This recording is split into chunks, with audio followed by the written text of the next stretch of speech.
Baik, bismillahirrahmanirrahim. Assalamualaikum warahmatullahi wabarakatuh. Perkenalkan, nama saya Bayu Agustian dengan NIM 1181100029. Saya Prodi Pendidikan Bahasa dan Sastra Indonesia, Universitas Muhammadiyah Mataram. Kali ini saya ingin menjelaskan sedikit materi mata kuliah statistik dengan dosen pengampu Bunda Vera Mandalina MPD. Langsung saja, materi pertama. Perbedaan antara statistik deskriptif dan statistik inferensial beserta contohnya. 1. Statistik deskriptif. Statistik deskriptif adalah bagian dari statistik yang mempelajari cara pengumpulan data, penyajian data, sehingga mudah dipahami. Statistik deskriptif hanya berhubungan dengan hal menguraikan atau memberikan keterangan-keterangan mengenai suatu data atau keadaan atau fenomena. Dengan kata lain, statistik deskriptif hanya berfungsi menerangkan keadaan, gejala, atau persoalan. Jadi adapun contohnya dari statistik deskriptif ini yaitu kurangnya 15% dari kebakaran yang terjadi di kota Payakumbuh yang diperoleh tahun lalu diakibatkan oleh tindakan-tindakan sengaja yang tidak bertanggung jawab oleh orang lain. Yang kedua, statistik inferensial. Statistik ini adalah serangkaian teknik yang digunakan untuk mengkaji dan mengambil sebuah kesimpulan sebagai data atau sampel yang dipilih secara acak dari keseluruhan data yang menjadi subjek kajian dan data populasi. Statistik inferensial berhubungan dengan pendugaan populasi, penyajian hipotesis dari suatu data atau keadaan atau fenomena. Dengan kata lain, statistik inferensial ini berfungsi mengontrol keadaan atau kejadian.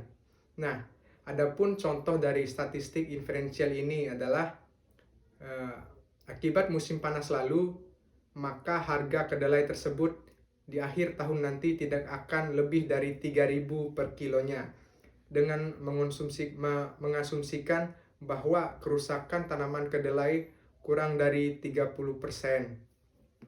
Selanjutnya, atau materi kedua, jelaskan pengertian populasi dan sampel.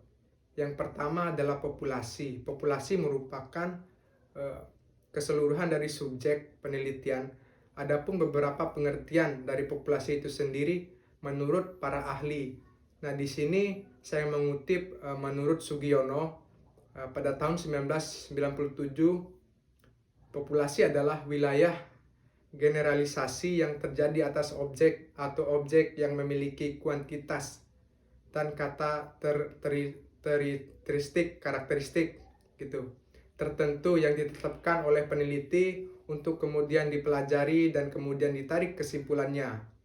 Yang kedua, ada namanya sampel. Nah, sampel ini sebagai pada populasi tersebut. Adapun beberapa pengertian sampel itu sendiri menurut para ahli. Nah, di sini saya mengutip pengertian sampel menurut Ari Kunto tahun 2006. Sampel adalah sebagian atau sebagai wakil populasi yang akan diteliti.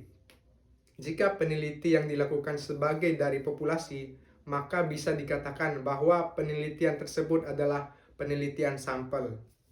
Selanjutnya yaitu atau materi ketiga, jelaskan dan berikan contoh masing-masing satu pengertian dari purposive sampling. Yang pertama, purposive sampling adalah teknik pengambilan sampel yang didasarkan atas suatu pertimbangan seperti ciri-ciri atau sifat suatu populasi. Nah, contohnya penelitian untuk mengetahui pendapat masyarakat tentang penerapan kawasan tanpa merokok di Kota Bandung.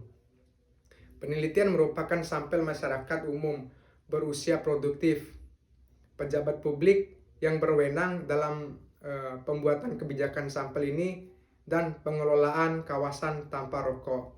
Selanjutnya yang kedua, sampling jenuh. Sampling jenuh ini merupakan teknik penentuan sampel Bila semua anggota populasi digunakan sebagai sampling jenuh. Perbedaan dengan sensus karena sensus populasinya besar, sedangkan sampling jenuh menggunakan populasi yang relatif sangat kecil. Selanjutnya yang ketiga, snowball sampling atau pengambilan sampel.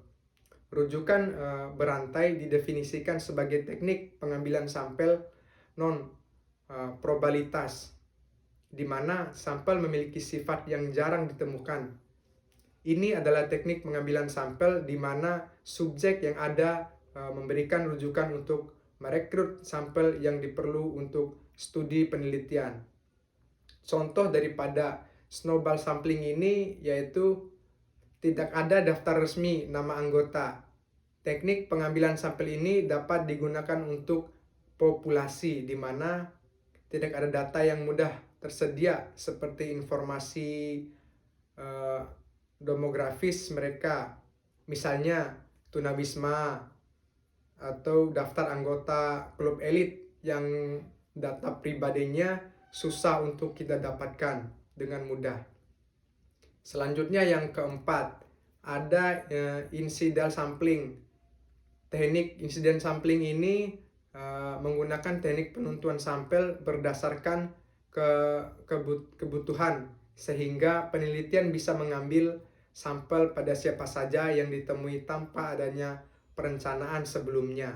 Adapun contoh dari incidental sampling ini yaitu penelitian mengenai kemampuan seorang guru dalam proses belajar mengajar di dalam kelas. Pernyataan dapat diajukan terhadap murid yang kebetulan ada di kelas. Baik, mungkin itu saja yang dapat saya sampaikan. Lebih dan kurangnya saya mohon maaf. Billahi taufik wal hidayah. Wassalamualaikum warahmatullahi wabarakatuh.